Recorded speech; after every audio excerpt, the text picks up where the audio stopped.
जय हिंद प्यारे बच्चों। स्वागत है आज आपका फिर से आपके अपने चैनल पर। जैसा आपको पता है 4 क्लासेस हमारी हो चुकी हैं पहले पीवाई क्यू की। तो आज आपकी 5वीं क्लास है और सभी बच्चों को ये सारे क्वेश्चन रिवाइज करने हैं क्योंकि मैक्सिमम क्वेश्चन जो हैं वो रिपीट होते हैं। मान के चलो आपके 15 क्वेश्चन आएंगे साइंस के, तो उसमें से हो सकता है 10 क्वेश्चन रिपीटेड मिल जाए किसी किसी सेट में। तो इसीलिए मैंने पीवाई क्यू की सीरीज आपकी चलाई है और जो टेक्निकल के बच्चे हैं वो इसमें केमिस्ट्री और फिजिक्स के क्वेश्चन जरूर करें। बाकी आपके लिए भी जो भी पीवाई क्यू बनेंगे उनकी भी वीडियो लेके आएंगे। तो चलिए आज स्टार्ट करते हैं आज की हमारी क्लास का पहला क्वेश्चन। उष्मा की सबसे अच्छी चालक धातु कौन सी है? Which metal is the best conductor of heat? लोहा, सोना, तांबा, चांदी। तो देखिए बच्चों, उष्मा की सबसे अच्छी चालक पूछ रहा है ये। Which metal is the best conductor of heat? Iron, gold और कॉपर, सिल्वर। तो हमारा आंसर क्या हो जाएगा बच्चों? सिल्वर। क्योंकि देखो हीट है या इलेक्ट्रिसिटी है, तो हीट और इलेक्ट्रिसिटी, यदि इनमें से कुछ भी आपसे पूछता है, उष्मा पूछ ले या आपसे विद्युत पूछ ले, तो इसकी रेसिस्टिविटी जो होती है ना, प्रतिरोधकता सबसे कम होती है। मतलब क्या है?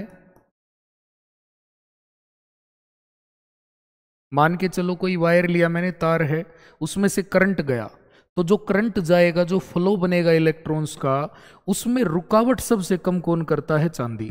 तो हमारा राइट आंसर इस क्वेश्चन का क्या बनेगा? चांदी। क्योंकि हीट भी तभी बनेगी जब कंडक्टिविटी अच्छी बनेगी। तो इन दोनों के केस के अंदर ये चीज आएगी हमारी। D option is the right option. और मेलिएबल का यदि जिक्र आ जाए, आघातवर्ध कौन सी है, या डक्टिलिटी का जिक्र आ जाए, तन्यता कौन सी है, तो सबसे ज्यादा मेलिएबल और डक्टाइल कौन सी रहेगी बच्चों? सोना। लेकिन इस क्वेश्चन का आंसर हमारा डी हो गया। अगला क्वेश्चन आता है चींटी के डंक में कौन सा अम्ल पाया जाता है? Which acid is found in an ant sting? Acetic acid, formic acid, citric acid, lactic acid. तो बच्चों देखो, फॉर्मिक एसिड पाया जाता है, या इसी को क्या बोलते हैं, दूसरा नाम क्या है? मिथानोइक एसिड। और ये क्वेश्चन इतना पॉपुलर है, ये बहुत सारे एग्जाम के अंदर बार बार पूछा जाता है।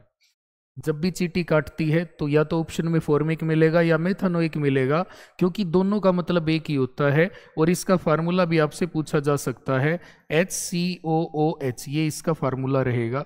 एसिटिक एसिड जो होता है ना, ये होता है इथानोइक एसिड, इसका एक नाम और है इथानोइक एसिड। और बच्चों ये एसिड किसके अंदर होता है? सिरके में। जो विनेगर होता है ये उसके अंदर होता है। साइट्रिक एसिड सभी बच्चों को पता होगा, खट्टे फलों के अंदर होता है। और लैक्टिक एसिड होता है बच्चों दूध या दही में। इनमें से कोई भी चीज आ जाए तो लैक्टिक एसिड आ जाएगा। और दूध को दही में कौन बदलता है, यदि ये क्वेश्चन आ जाए, तो एक बैक्टीरिया होता है बच्चों। इस बैक्टीरिया का नाम है lactobacillus. Is it clear? Lactobacillus. तो मेरे ख्याल से ये क्लियर हो गया होगा सारा का सारा क्वेश्चन। और हमारा इस क्वेश्चन का आंसर बच्चों बी है, फॉर्मिक एसिड पाया जाता है। आई होप कोई डाउट नहीं होगा। अगले क्वेश्चन पे चलते हैं। नेक्स्ट है, क्या कारण है कि मिश्रण की दर द्रव की अपेक्षा ठोसों में कम होती है? मिश्रण का मतलब क्या होता है? मिलाना। देखो, यदि कोई भी चीज हम एक दूसरे में मिला रहे हैं तो वो सॉलिड के अंदर स्लो होती है कंपेयर टू लिक्विड। उसका कारण क्या है? क्योंकि जो लिक्विड होते हैं उनके बीच में जो पार्टिकल होते हैं वो गैप ज्यादा होता है, इसलिए उनके अंदर चीज मिल जाती है। देखो, जो लिक्विड होते हैं उनके पार्टिकल के बीच में बच्चों गैप ज़्यादा होता है, और जो सॉलिड होते हैं उनके बीच में गैप ज़्यादा नहीं होता। गैप कम होने के कारण ऐसा होता है। तो इसका ऑप्शन हमारा क्या बनेगा? अणुओं की उच्च गतिशीलता ये नहीं आएगा। ठोस के कणों का निकटता में होना, close proximity of solid particles, B is the right option. उच्च घनत्व, जड़त्व ये नहीं आएंगे। हालांकि डेंसिटी का मतलब क्या होता है, जब क्लोजली पैक्ड हो तो ये मैच करता है, लेकिन एग्जैक्ट आंसर इसका ये बनेगा। क्लियर हो गई बात। नेक्स्ट क्वेश्चन आता है, विद्युत ऊर्जा को किस में मापा जाता है? In what unit is electrical energy measured? Joule के अंदर, वोल्ट के अंदर, ओम के अंदर, वाट के अंदर। तो देखो, जो विद्युत ऊर्जा होती है इसका मतलब है अपने घर के अंदर जो हर महीने बिजली का बिल आता है उसका जिक्र कर रहा है ये। तो देखिए, जो बिजली का बिल आता है बच्चों वो होता है किलोवाट आवर, और किलोवाट को यदि मैं वाट के अंदर तोड़ूंगा और आवर को मैं सेकंड के अंदर तोड़ूंगा, तो देखो यदि मैं इसको ब्रेक डाउन करता हूं तो जूल पर सेकंड आ जाएगा, और ये सेकंड है ही, सेकंड से सेकंड कट गया, क्या बच गया? जूल। तो बच्चों देखो, विद्युत ऊर्जा किलोवाट आवर मान के चलो 1 किलोवाट आवर है, तो 1 यूनिट के बराबर होता है ये। 1 किलोवाट आवर 1 यूनिट के बराबर होता है। तो इसी प्रकार से हम अपनी बिजली का बिल निकालते हैं। मान के चलो 10 किलोवाट आया, 10 किलोवाट आवर, तो 10 यूनिट आ गई। 1 यूनिट 5 रुपए की है तो 5 से मल्टीप्लाई कर देंगे, आंसर आ जाएगा हमारा। तो यहाँ पर ये पूछ रहा है खाली विद्युत ऊर्जा की इकाई बताइए, तो ऐसा इकाई क्या रहेगी बच्चों? Joule. Joule is the right answer, ये हमारा आंसर रहेगा। वोल्ट जो है ये होती है विभवांतर की इकाई। विभवांतर क्या होता है? Potential difference. और ओहम जो होता है ये रेसिस्टेंस होता है, ठीक है। और वाट जो होता है ये पावर की यूनिट होती है। पावर, पावर क्या होती है बच्चों? शक्ति, ठीक है। उसकी एसआई यूनिट वाट होती है, रेसिस्टेंस की एसआई यूनिट ओहम होती है, और इस ओहम का सिंबल क्या होता है? ये ओमेगा। तो ये बात आपको याद रखनी है। अगला क्वेश्चन आता है हमारा, किसी विद्युत बल्ब पर 100 वाट तथा 220 वोल्ट लिखा हुआ है, तो बल्ब का प्रतिरोध क्या होगा? If a light bulb is marked 100 watt and 220 volt, what will be its resistance? तो देखिए, कितनी बार हमने ये चीज पढ़ी है। इसने पूछा रेसिस्टेंस क्या रहेगा। यदि बल्ब के ऊपर पावर दे रखी है और इसका V दे रखा है, पोटेंशियल डिफरेंस दे रखा है, तो मैंने बताया था P is equal to V into I. आपको ये इक्वेशन याद रखनी ही रखनी पड़ेगी। P इज इक्वल टू, यहाँ पर V की वैल्यू दे रखी है, और देखो किसकी वैल्यू दे रखी है? हमें I की। हम यहाँ पर एक काम कर सकते हैं बच्चों, I का मतलब क्या होता है? I का V is equal to I R होता है। तो यहाँ से I का मतलब क्या होता है बताइए जरा? V अपॉन में R होता है या नहीं होता? तो यदि मैं यहाँ पर V इंटू वी अपॉन में R कर देता हूँ, पावर की वैल्यू दे रखी है, इसकी वैल्यू दे रखी है, तो ये आ जाएगी। R को मैं इधर ले आता हूँ तो V का स्क्वायर हो गया और पावर नीचे आ गई, तो ये फार्मूला निकल के आ गया। और R बराबर है V का स्क्वायर, मतलब 220 है, और इंटू में 220 करेंगे, और पावर हमारी बच्चों कितनी है? 100 वाट है। तो देखो, 0 से 1 0 कैंसिल, इससे ये 0, 22 इंटू 22 यदि हम करते हैं तो इसका आंसर क्या बनेगा हमारा? देखिए, इसका आंसर बनेगा हमारा 484। तो 22 का यदि स्क्वायर करेंगे तो 484 आंसर आ जाएगा। ये ओम आ गया हमारा। तो देखो, ये फार्मूला वही है, ये पावर की इक्वेशन आपको याद करनी ही करनी पड़ेगी। P is equal to V into I, इसी से मैंने ड्राइव करके ये फार्मूला निकाला और तुरंत हमारा आंसर आ गया।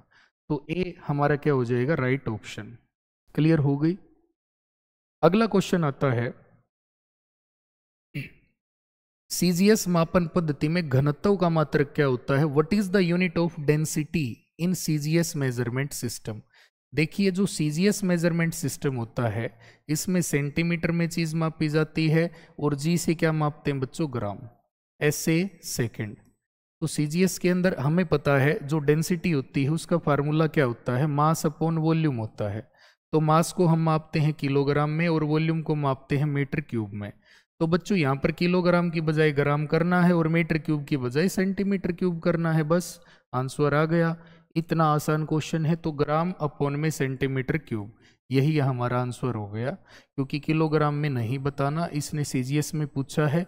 पास्कल प्रेशर की यूनिट होती है, प्रेशर क्या होता है? दाब, और न्यूटन जो है बच्चों ये फोर्स की यूनिट होती है। फोर्स क्या होता है? बल।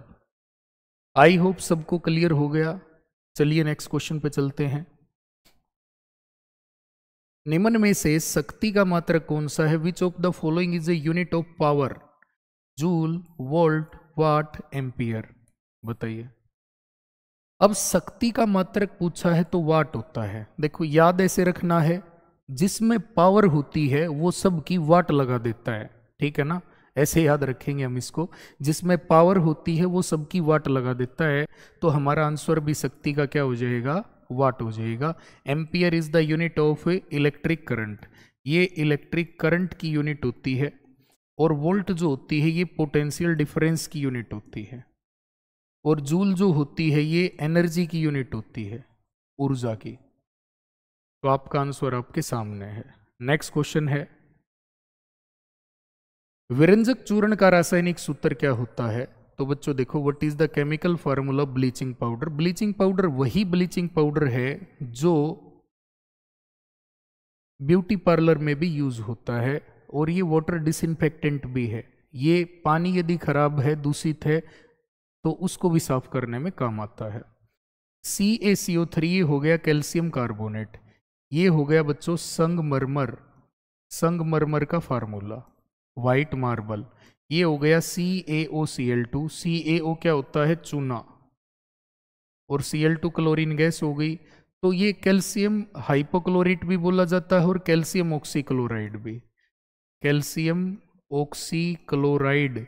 और यही हमारा आंसर है प्यारे बच्चों, कैल्शियम ऑक्सीक्लोराइड, या इसी को क्या बोलेंगे? Bleaching powder. किसी बच्चे का कोई डाउट हो तो बताइए। CaCl2 तो गलत हो गया, ये बुझा हुआ चूना होता है स्लेक्ट लाइम। तो हमारा आंसर हो गया बी।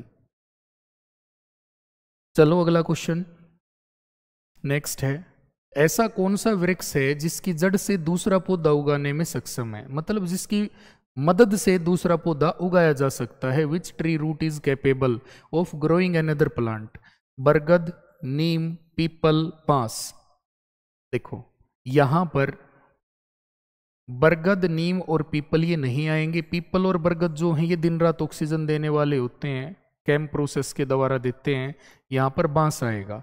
और जो बंबू होता है ना, ये किसका टाइप होता है बच्चों? ग्रास। बांस क्या है? घास। घास होती है बांस। और ये बहुत लंबे हो जाते हैं, आपने देखा होगा। तो जो इसकी जड़ होती है ना, उससे दूसरा पौधा तैयार किया जा सकता है। ये इसका राइट आंसर बन जाएगा। और जो पीपल होता है, फिकस रिलीजियोसा, इसका साइंटिफिक नेम होता है, वैज्ञानिक नाम। और ये कैम प्रोसेस के द्वारा, ये कैम प्रोसेस के द्वारा दिन रात ऑक्सीजन भी देता है। ये बात भी याद रखनी है। अगला क्वेश्चन आता है, मेंढक का वैज्ञानिक नाम क्या है? What is the scientific name of frog? Rana tigrina, Panthera tigris, Bubo bubo, Canis lupus. तो देखो बच्चों, राना टिग्रीना बिल्कुल राइट आंसर है। ऐसे याद रखेंगे, राना से रेन याद कर लो। रेन भाई बारिश होती है तो मेंढक टर टर की साउंड करते हैं। टे से टिग्रीना हो जाएगा, रेन से राना हो जाएगा। ये याद ऐसे रखने का तरीका बता रहा हूं मैं जस्ट। और पैंथेरा टाइग्रिस, टाइग्रिस में है तो टाइगर, टाइगर का वैज्ञानिक नाम पैंथेरा टाइग्रिस है। बूबो बूबो किसको बोलते हैं? आउल को बोलते हैं, उल्लू को, ठीक है ना भाई। और कैनिस लूपस जो होता है मेरे भाई, तो ये होता है भेड़िया, वोल्फ। जो कुत्ते की प्रजाति है कोई भी, उसके आगे कैनिस लगता है, ठीक है। जैसे कुत्ते का भी वैज्ञानिक नाम क्या बनेगा? कैनिस फेमिलियारिस, ये बनेगा। तो ये बात आपको क्लियर हो गई होगी। अगले क्वेश्चन पे चलते हैं। नेक्स्ट आता है बच्चों, निम्न में से किस पौधे में पर्णहरित नहीं पाया जाता? विच of the following plants does not contain chlorophyll? Bryophyta, शैवाल, कवक या टेरिडोफाइटा? तो देखो ध्यान से सुनो, जो कवक होती है ना, कवक, इसके अंदर क्लोरोफिल नहीं पाया जाता। यही हमारा राइट ऑप्शन बन गया। शैवाल में भी पाया जाता है। क्लोरेला तो जो स्पेसक्राफ्ट में जाते हैं वो खाते भी हैं। ब्रायोफाइटा भी। ये प्लांट्स एम्फीबियन बोले जाते हैं, प्लांट्स एम्फीबियन। पौधों का उभयचर किसे कहते हैं? ये क्वेश्चन आपका पेपर में आ सकता है। पोडोकाउबेचर ब्रायोफाइटा ही होता है और टेरिडोफाइटा भी क्लोरोफिल कंटेन करते हैं। तो बचा क्या? कवक हमारे पास, ये हमारा आंसर है। नेक्स्ट क्वेश्चन आता है, गति के प्रथम नियम को किस नाम से जानते हैं? गति के प्रथम नियम को किस नाम से जाना जाता है? What is the first law of motion called? जड़त्व का नियम बिल्कुल सही है, लॉ ऑफ इनर्शिया। और inertia directly proportional to mass, जिस चीज में द्रव्यमान ज्यादा है उसमें जड़त्व ज्यादा है। त्वरण का नियम नहीं, ये नहीं आएगा। क्रिया प्रतिक्रिया, ये तीसरा नियम है, ये भी नहीं आएगा और ना ये आएगा। तो फर्स्ट लॉ हमारा आ गया जड़त्व का नियम। सेकंड लॉ को लॉ ऑफ मोमेंटम बोलते हैं, संवेग का नियम। और थर्ड लॉ को एक्शन रिएक्शन या क्रिया प्रतिक्रिया का नियम कहा जाता है। तो अगले क्वेश्चन पे आते हैं। देखिए, किसी चालक तार का ताप व दाब स्थिर रखने पर उसमें विभवांतर प्रवाहित धारा के समानुपाती होता है। यह किसका नियम है? ठीक है, which law state that constant temperature and pressure voltage is proportional to current, V is directly proportional to I, और बाद में जब प्रोपोर्शन हटाते हैं तो ये IR हो जाता है। ये कह रहा है ये, तो ये कौन सा नियम है? मेरे ख्याल से हर बच्चे को पता होगा, मैंने कई वीडियोस के अंदर ये बात आपको बताई भी है। तो यहाँ पर न्यूटन का नियम नहीं, यहाँ पर आएगा ओहम का नियम, ओहम्स लॉ। आर्किमिडीज का ये डेंसिटी बेस्ड है, ये तैरने का सिद्धांत, ठीक है ना, तैरने का नियम इसी से मिलता है। आवर्त नियम नहीं आएगा। तो बचा क्या हमारे पास? ओहम का नियम। V बराबर है IR, यही स्टेटमेंट है। मैं इसलिए कहता हूं कि मेरे भाई कई बार डेफिनेशन भी पूछ लेता है, आपको एटलीस्ट इन चीजों की डेफिनेशन पता होना चाहिए। ठीक है, अगले क्वेश्चन पे आते हैं। मीथेन गैस को जलने के लिए ऑक्सीजन के कितने अणु की आवश्यकता होती है? How many molecule of oxygen are required for combustion of methane gas? देखिए, जब भी मीथेन गैस को हम जलाते हैं ऑक्सीजन की प्रेजेंस में, तो बच्चों क्या मिलेगा यहाँ पर हमें? देखो, एक तो CO2 निकलेगी और एक क्या निकलेगा? पानी। यही तो निकलेगा इसके अंदर से। तो यहाँ पर जब इसको हम बैलेंस करेंगे ना, तो H4 हैं, यहाँ पर 2 हैं, तो 2 से मल्टीप्लाई करेंगे, ये 2 आ गए, ये 2, यहाँ पर 2। तो यहाँ देखो, ये इक्वेशन, जब भी मीथेन गैस क्या है? हाइड्रोकार्बन है। और बच्चों, हाइड्रोकार्बन को जब हम जलाते हैं ऑक्सीजन की प्रेजेंस में, तो हमेशा हमें CO2 गैस मिलती है और वाटर रिलीज होता है। तो देखिए, यहाँ पर बैलेंस करने के बाद क्या आया? 2O2। इसका मतलब हमें ऑक्सीजन के कितने अणु की जरूरत पड़ी? 2 की। तो 2 अणु, यहाँ पर हमारा आंसर भी आ गया। बिल्कुल आसान क्वेश्चन है और ये NCERT की किताब में से पूछा गया है, ठीक है ना, ये आउट ऑफ सिलेबस नहीं है। कभी कोई बच्चा पजल हो जाए कि ये क्या क्वेश्चन पूछ लिया, ऐसा क्वेश्चन बिल्कुल डेफिनेटली आ सकता है आपके पेपर में। ठीक है, CH4 क्या है बच्चों? हाइड्रोकार्बन होता है, मीथेन गैस है, ऑक्सीजन के संपर्क में जलाया तो CO2 निकला प्लस 2H2O। ये मैंने बैलेंस की है, तब जाकर 2 मॉलिक्यूल आए हैं। तो ये हमारा आंसर हो गया। आई होप समझ में आ गया। नेक्स्ट क्वेश्चन, कुछ पौधों की जड़ें, तना और पत्तियां खालिस्तान की प्रक्रिया के माध्यम से नए पौधों में विकसित होती हैं। The roots, stem and leaves of some plant develop into new plant through the process of विखंडन। देखो, विखंडन नहीं आएगा। एकाधिक विखंडन, मल्टीपल फ्यूजन, ये भी नहीं आएगा। वनस्पतिक प्रवर्धन, वेजिटेटिव प्रोपेगेशन या उन्नति प्रोग्रेस, ये भी नहीं आएगा। तो ये बच गया हमारा आंसर C।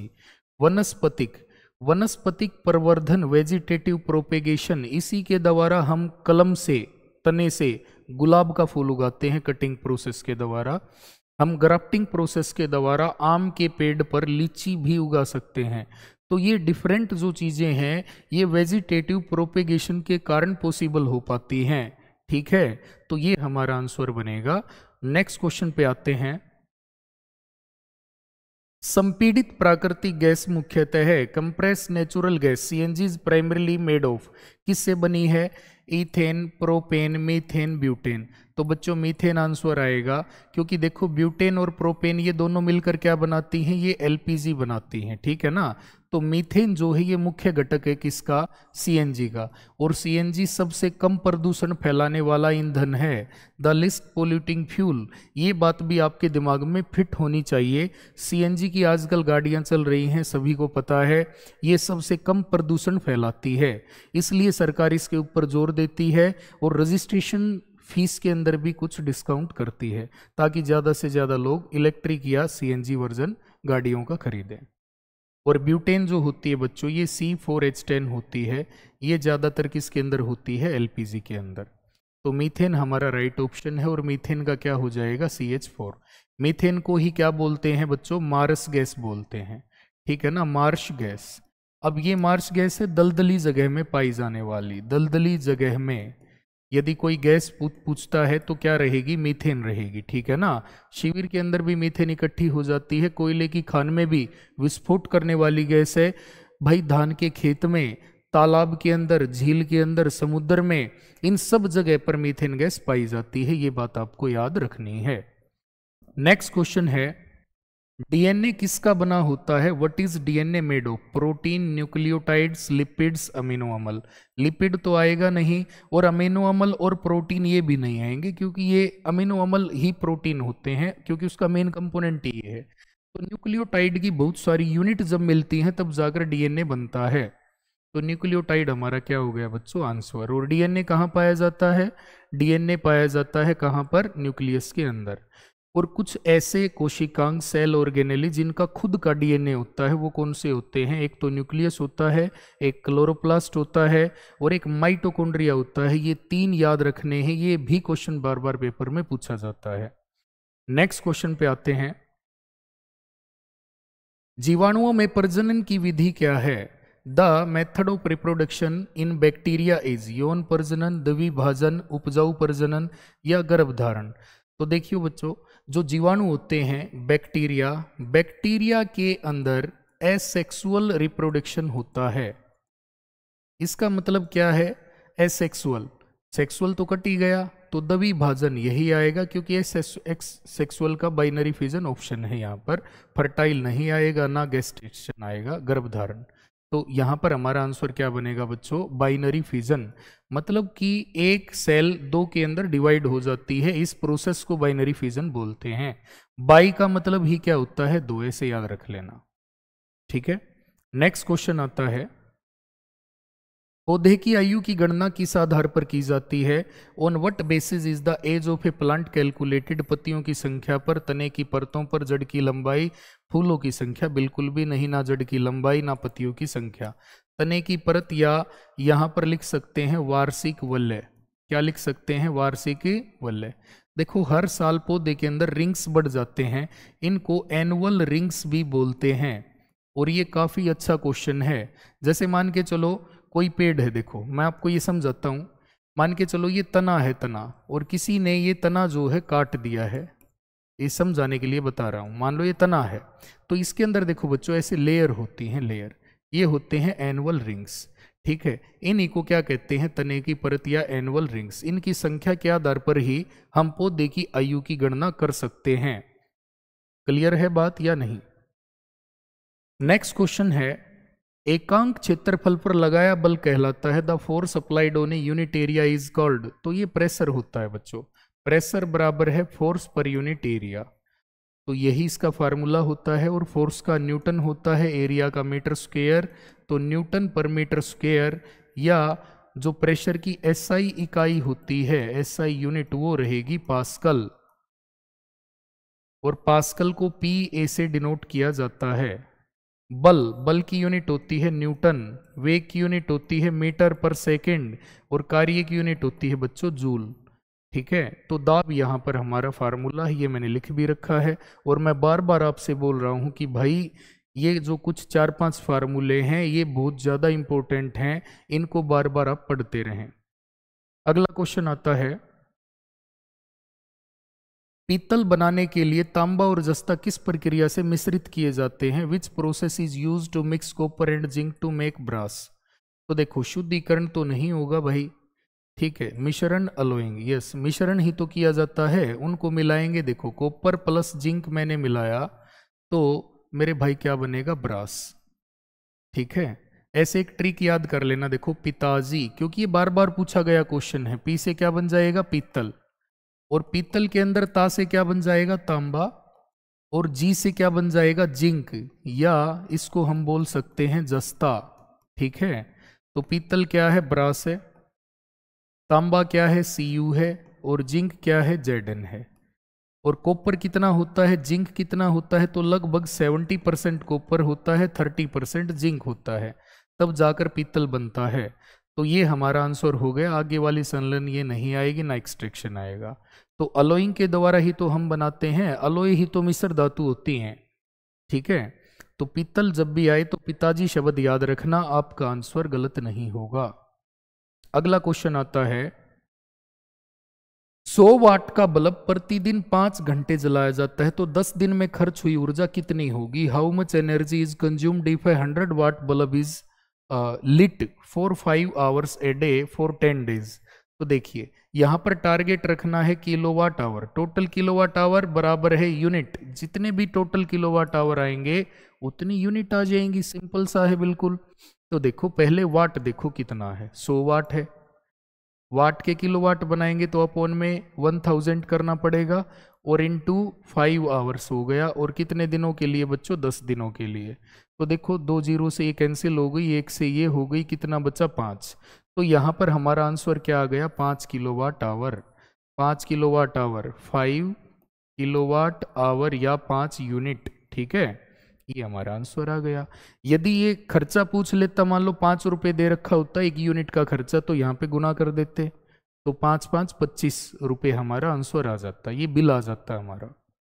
तो इस प्रकार से बिल्कुल बेसिक और आसान क्वेश्चन पूछे जाते हैं, इसमें घबराने की जरूरत नहीं है। देखिए यदि एक चुंबक को लोहे की संदूक के अंदर बंद कर दिया जाए तो संदूक के बाहर चुंबकीय क्षेत्र क्या होगा?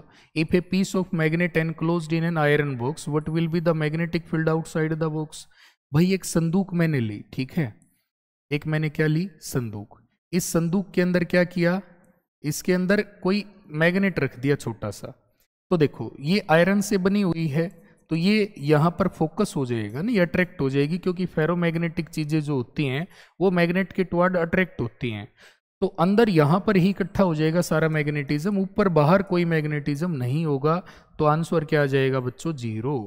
बहुत कम, बहुत अधिक, सामान्य या 0? तो 0 हमारा आंसर हो जाएगा। मेरे ख्याल से समझ में आ गया। नेक्स्ट क्वेश्चन 75 क्वेश्चन है, 224 है, सॉरी। शरीर में इंसुलिन की कमी से कौन सी बीमारी होती है? Which disease occurs due to the deficiency of insulin in the body? तो देखो बच्चों यहां पर 4 बीमारी दी गई है, रक्तचाप, हाइपरटेंशन, मोटापा, ओबेसिटी, मधुमेह, डायबिटीज, थायराइड। ये तो इंसुलिन है ना, हमेशा याद रखना है, इंसुलिन जो होता है ये इनवर्सली प्रोपोर्शनल होता है बच्चों ग्लूकोज के। तो देखो इंसुलिन कम होगा तो ग्लूकोज बढ़ेगा, ज्यादा हो जाएगा, और ग्लूकोज ज्यादा होगा तो कौन सी बीमारी होगी? मधुमेह, डायबिटीज। जब भी ग्लूकोज ज्यादा होगा तो मधुमेह या डायबिटीज की बीमारी हो जाती है। इसलिए बाहर से इंसुलिन का टिक्का लगवाया जाता है, कृत्रिम इंसुलिन का। कृत्रिम इंसुलिन मतलब आर्टिफिशियल इंसुलिन। और आर्टिफिशियल इंसुलिन किसने बनाया था? ये बेंटिंग एंड बेस्ट ने बनाया था, ये फ्रांस के वैज्ञानिक थे, ठीक है। और इन्होंने जो टीका बनाया वह, वो जो दवाई है वो कहाँ से मिलती है? तो एक पौधा होता है डहेलिया का पौधा, उसकी जड़ों से प्राप्त होती है, डहेलिया प्लांट की रूट से प्राप्त होती है। ये बात भी आपको याद रखनी है।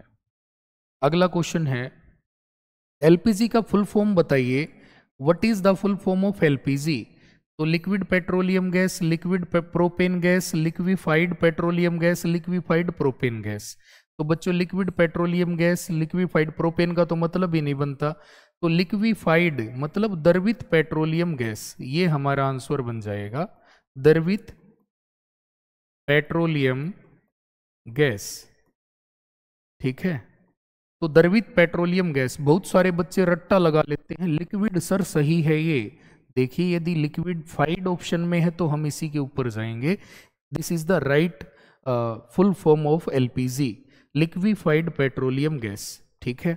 आई होप ये भी क्लियर हो गया। सीएनजी का भी पूछा जाता है, तो बच्चों सीएनजी में क्या लिखोगे? कंप्रेस्ड नेचुरल गैस, ठीक है, ये हमारा आंसर हो जाएगा, संपीड़ित प्राकृतिक गैस। नेक्स्ट क्वेश्चन आता है, जटिल ऊतक किससे मिलकर बनते हैं? Complex tissues are made up of what? केवल एक प्रकार की कोशिका, only one type of cell, एक से अधिक प्रकार की कोशिकाएं, more than one type of cell, सलेसम, म्यूकस, वसा ऊतक, फैटी टिश्यू।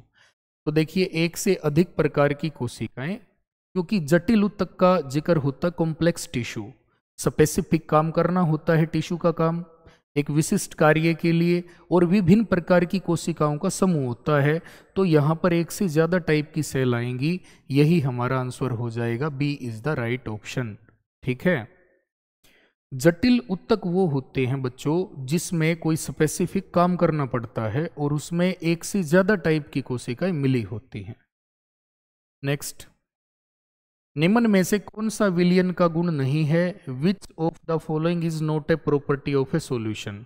एक विलयन को निस्यंदन द्वारा अलग किया जा सकता है, यह केवल तभी बन सकता है जब विलय ठोस हो। हाँ बिल्कुल ठोस होना चाहिए। विलय का मतलब क्या होता है? सोल्यूट, चीनी या नमक। विलय के कण कुछ समय के लिए अव्यवस्थित रहने पर नीचे बैठ जाते हैं, या उपरोक्त सभी? नहीं बच्चों ये गलत हो गया। देखो विलय के जो कण है कुछ समय के लिए नीचे बैठ जाते हैं, नहीं नीचे कभी नहीं बैठते, वो अच्छे से उसके अंदर घुल जाते हैं। ठीक है ना, चीनी है या नमक है, पानी के अंदर आप घोलोगे तो वो घुल जाएंगे, नीचे नहीं बैठेंगे। नीचे बैठेंगे तो फिर वो विलय नहीं है अच्छा। ठीक है, चौक पाउडर मिल गया तो मिश्रण बनेगा ही नहीं। तो यहाँ पर यह हमारा आंसर हो जाएगा, सी इज द राइट ऑप्शन। कौन सा विलयन का गुण नहीं है पूछा है, बाकी दो गुण हैं और ये आएगा नहीं। ठीक है, चलिए अगला क्वेश्चन आता है। शल की उपकला कोशिकाएं खाली स्थान के आंतरिक स्तर में पाई जाती हैं। Squamous epithelial cell are found in the inner lining of ग्रासिका एसोफेगस। इसकी लंबाई 25 सेंटीमीटर होती है और ये हमारे माउथ से लेकर और जो स्टेमक है शुरुआत होती है पेट की वहां तक होती हैं। नेक्स्ट है छोटी आंत नहीं, ये 7 मीटर लंबी होती है कोई पूछे तो। लार ग्रंथि की नलिकाएं नहीं। वृक, गुर्दे, किडनी ये भी नहीं आएगा। तो बच्चों ये बच गया ऑप्शन ग्रासिका एसोफेगस। ये ग्रास नली होती है, इसको ग्रास नली भी बोलते हैं। इसकी लंबाई पूछता है तो 25 सेंटीमीटर है, और पूरी आहार नाल की लंबाई पूछता है मुंह से लेकर और गुदा द्वार तक, एनस तक, माउथ टू एनस, तो वो 9 मीटर या 9.5 मीटर याद रखनी है आपको। अगला क्वेश्चन आता है, यदि त्वरण वेग की दिशा में हो तो उसे क्या कहते हैं? If acceleration is in the direction of velocity what is called? शून्य तो नहीं होगा कभी भी, बराबर भी नहीं होगा, धनात्मक, ऋणात्मक। ऋणात्मक तो विपरीत दिशा में होता है, तो आंसर क्या आ गया? धनात्मक।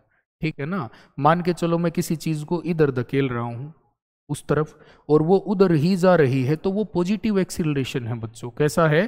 पॉजिटिव। मैं धकेल उधर रहा हूं, चीज इधर आ रही है, तो वो नेगेटिव है।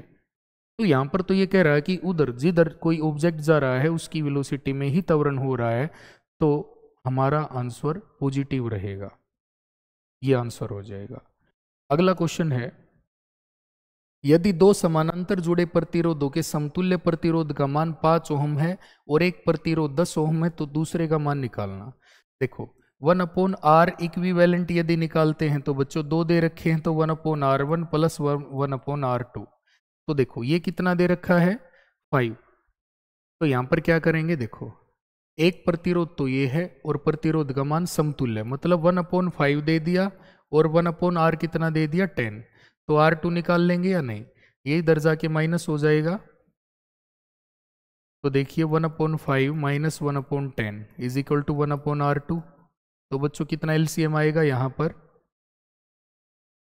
5 और 10 का एलसीएम क्या रहेगा? जो 5 से भी डिवाइड हो और 10 से भी। अब 50 मान के चलो, ये 10 पे गया माइनस ये 5 पे गया, तो कितना आया? 5/50। तो कितना आया? 1, और ये कितना आया बच्चों? 10। तो 1/10 इज इक्वल टू 1/R2। इसको पलट देंगे तो R2 इज इक्वल टू 10 ओम। तो R2 की वैल्यू भी कितनी आ गई बच्चों? 1/10। तो देखो 10 ohm, this is the right option, ये हमारा उत्तर बन गया। बिल्कुल आसान है, क्योंकि देखो समतुल्य जब निकालते हैं तो ऐसे ही निकाला जाता है, जो जितने भी दे रखे हो उनको जोड़ दो। तो एक ये दे रखा है, इसकी वैल्यू दे दी तो बस आ गया इधर से।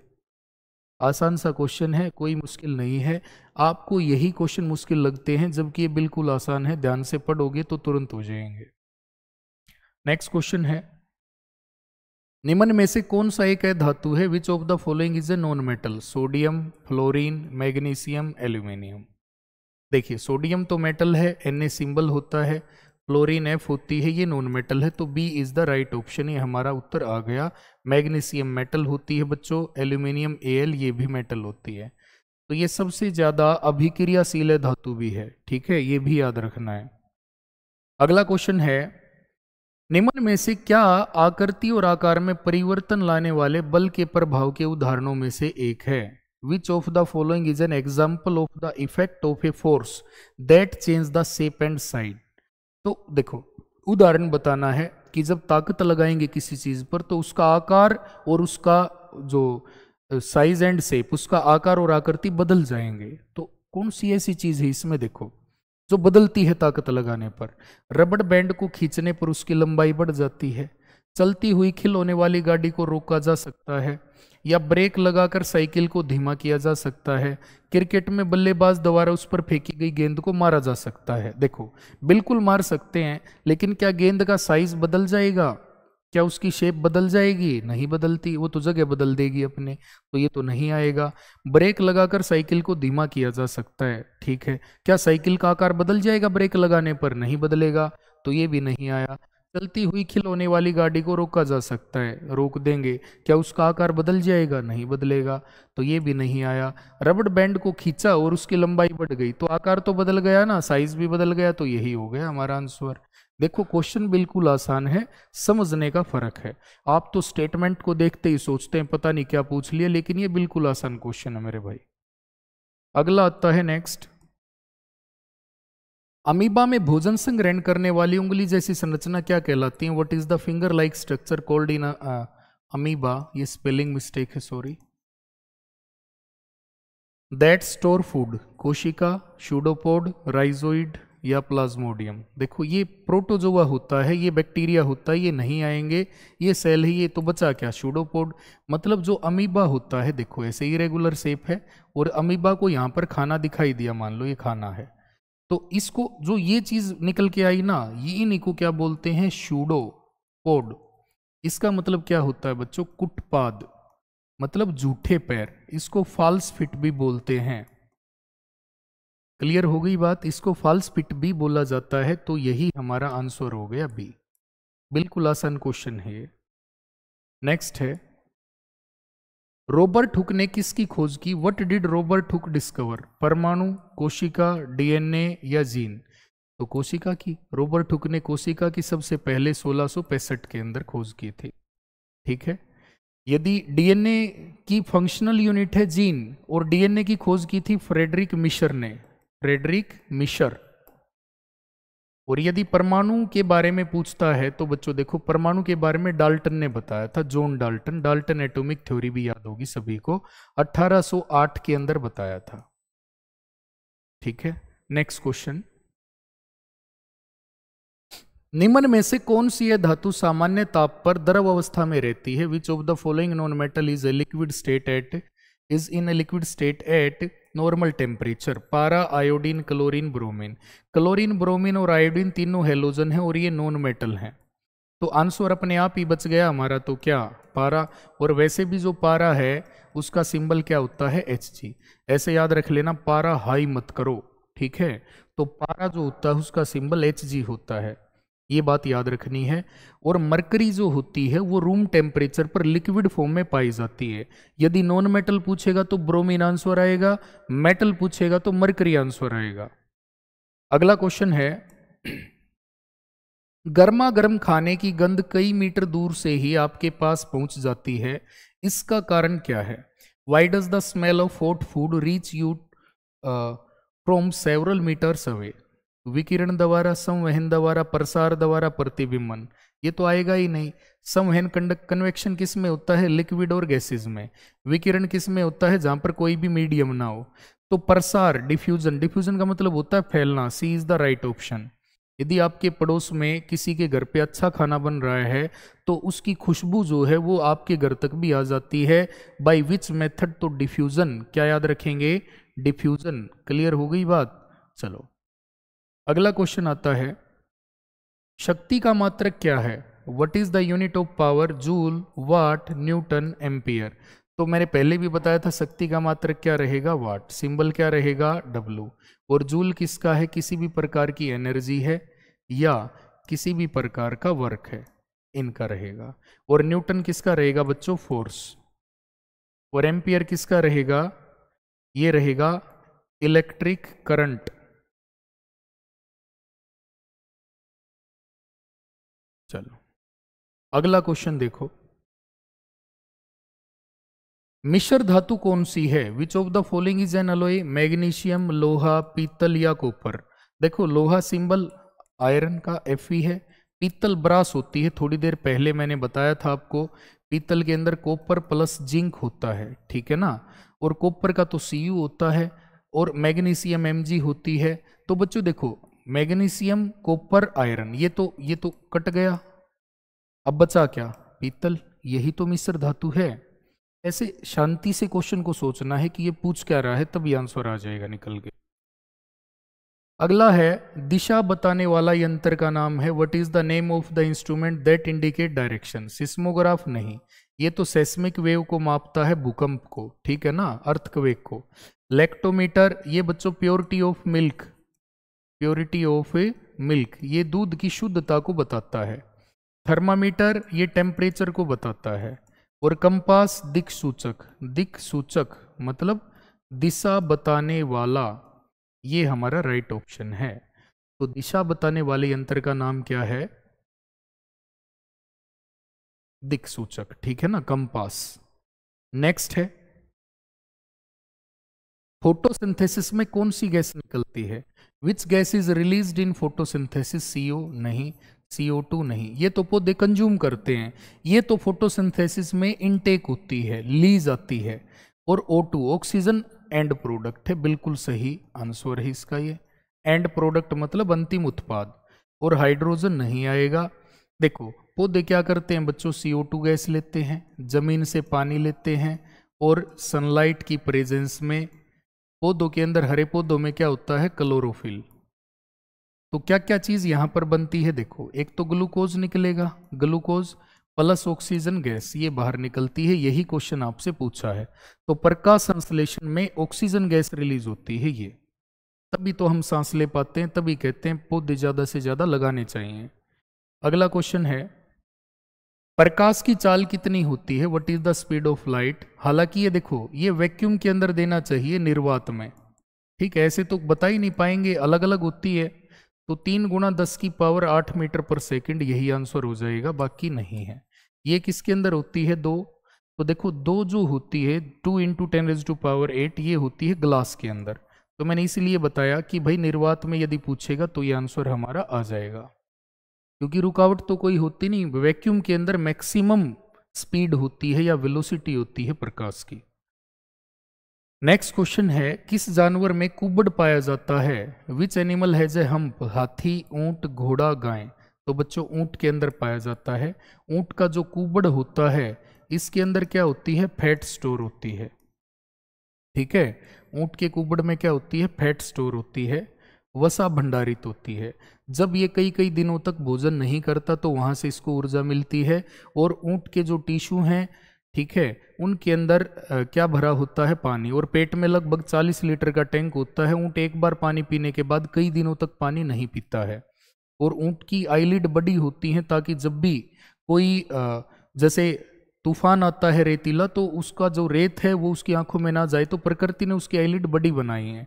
उसके पैर चौड़े होते हैं, गद्देदार होते हैं, ताकि वो जब रेत के अंदर रखता है तो उसका एरिया ज्यादा होता है पैर का, वो अंदर नहीं धंसता है। इसलिए ऊंट को रेगिस्तान का जहाज कहा जाता है प्यारे बच्चों, ठीक है। तो ये हमारा आंसर हो जाएगा। नेक्स्ट है मानव शरीर में सबसे छोटी हड्डी कहाँ होती है? Where is the smallest bone located in the human body? कान के अंदर, हाथ में, पैर में या रीढ़ में? तो बच्चों कान में होती है। कौन सी होती है? स्टेपीज होती है, स्टेपीज, ठीक है ना। ये कान के अंदर सबसे छोटी हड्डी होती है। और सबसे बड़ी हड्डी पैर में होती है, कहाँ? जांग में, जांग की हड्डी, थाई बोन, क्या नाम रहेगा? फीमर। सबसे बड़ी और मजबूत हड्डी भी यही होती है मानव शरीर की। अगला क्वेश्चन आता है डीएनए का पूरा नाम क्या है? What is the full form of DNA? Deoxy ribonucleic acid. Deoxy ribonucleic acid, ribonucleic acid ये तो नहीं आएगा। डीऑक्सी रिबोथेरेपेटिक एसिड ये भी नहीं आएगा, गलत हो गया। डीऑक्सी रिबोप्रोटीन एसिड ये आएगा ही नहीं। क्या बचा बच्चों? ये स्पेलिंग याद रखना, DE आएगा यहाँ पर, डीऑक्सी राइबोन्यूक्लिक एसिड। और डीएनए की क्रियात्मक इकाई क्या रहेगी? जीन। ठीक है, अगला क्वेश्चन, रिकेट्स बीमारी किस पोषक तत्व की कमी से होती है? Rickets is caused by the deficiency of which nutrient? Calcium, iodine, vitamin या प्रोटीन? तो बच्चों आयोडीन की कमी से। ठीक है, सॉरी रिकेट्स पूछी है ना इसने, तो विटामिन डी, विटामिन डी, क्योंकि रिकेट्स जो होती है बच्चों हड्डियों की बीमारी होती है और ये छोटे बच्चों के अंदर होती है, जो बो शेप लेग हो जाती हैं, टांग जो है ना वो ऐसे मुड़ जाती हैं। ठीक है, रिकेट्स के अंदर, और विटामिन डी की कमी से होने वाली बीमारी है। ये मुर्गियों के अंदर भी हो सकती है। और कैल्शियम की कमी से हड्डियां कमजोर हो जाती हैं। और आयोडीन की कमी से गोइटर होता है बच्चों। गोइटर क्या होता है? घेंगा। ये बात याद रखनी है। और प्रोटीन की कमी से मरासमस हो जाती है या क्वाशियोरकर हो जाती है। ये बात याद रखनी है आपको। नेक्स्ट क्वेश्चन है, निम्न में से कौन सी एक ग्रंथि नहीं है? Which of the following is not a gland? Pituitary तो है भाई, लीवर भी है, अंडकोश और हृदय। हृदय नहीं है, तो ये हमारा आंसर हो गया बच्चों। ठीक है, अंडकोश ये ग्रंथियां नहीं है। ठीक है, तो ग्रंथि कौन सी है? ये तीनों ग्रंथियां हैं और हृदय ग्रंथि नहीं है। हार्ट एक ऑर्गन है। ठीक है, वाइटल ऑर्गन है, मतलब ये बहुत सारे फंक्शन है इसके। मेन फंक्शन क्या है? पंप करना ब्लड को। ठीक है, तो ये बड़ा ऑर्गन होता है, ये ग्रंथि का काम नहीं करता। नेक्स्ट है, वाहनों के साइड मिरर किस प्रकार के दर्पण से बनाए जाते हैं? Which type of mirror is use to make side mirror of vehicle? समतल, अवतल, उत्तल, बेलनाकार? तो कन्वेक्स। कन्वेक्स के ही बने होते हैं क्योंकि ये लार्ज एरिया प्रोवाइड करता है, ये ज्यादा एरिया दिखाता है, इमेज छोटी करके दिखाता है। अगला क्वेश्चन है, इंद्रधनुष बनने का मुख्य कारण क्या है? What is the main cause of rainbow formation? अपवर्तन, परावर्तन, विवर्तन, अवशेष? देखो होता तो परावर्तन भी है, लेकिन मुख्य पूछा है तो अपवर्तन रहेगा, क्योंकि जो बारिश की बूंद है इसके अंदर लाइट जाती है तो ऐसे रिफ्रैक्ट होती है, फिर रिफ्रैक्ट, फिर ऐसे ऐसे आती है, ये रिफ्लेक्शन होता है और ये रिफ्रैक्शन। तो मेन क्या हुआ? रिफ्रैक्शन 2 बार हुआ। ठीक है, तो ये हमारा आंसर हो जाएगा। और रेनबो में बच्चों 7 कलर होते हैं, विबग्योर। नेक्स्ट है, हंसाने वाली गैस के नाम से कौन सी गैस जानी जाती है? Which gas is known as the laughing gas? Oxygen, nitrous oxide, carbon dioxide, ammonia? Ammonia बच्चों NH3 होती है। कार्बन डाइऑक्साइड CO2 है, जो आग बुझाने वाले सिलेंडर में भरी जाती है।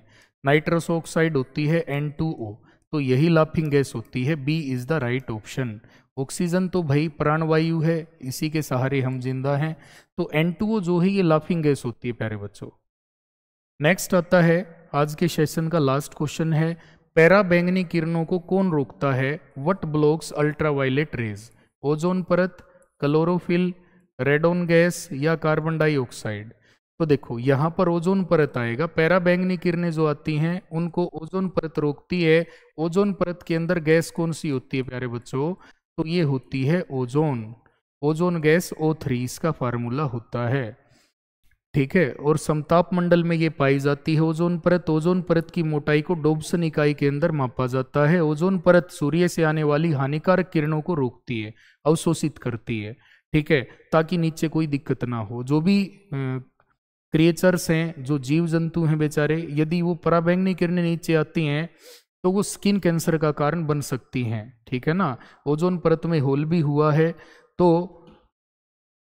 ये सारे क्वेश्चन आपके बनते हैं इससे रिलेटेड जो मैंने आपको बताए हैं। ठीक है, तो उम्मीद करता हूं सबको अच्छे से समझ में आएंगे। यदि किसी बच्चे का कोई डाउट है तो कमेंट सेक्शन में कमेंट कर सकता है, उस पर पूरा विचार किया जाएगा, उसको रिजोल्व किया जाएगा जिसकी जो समस्या होगी। ठीक है, तो पढ़ते रहिए और आगे बढ़ते रहिए। इसी के साथ जय हिंद, जय भारत।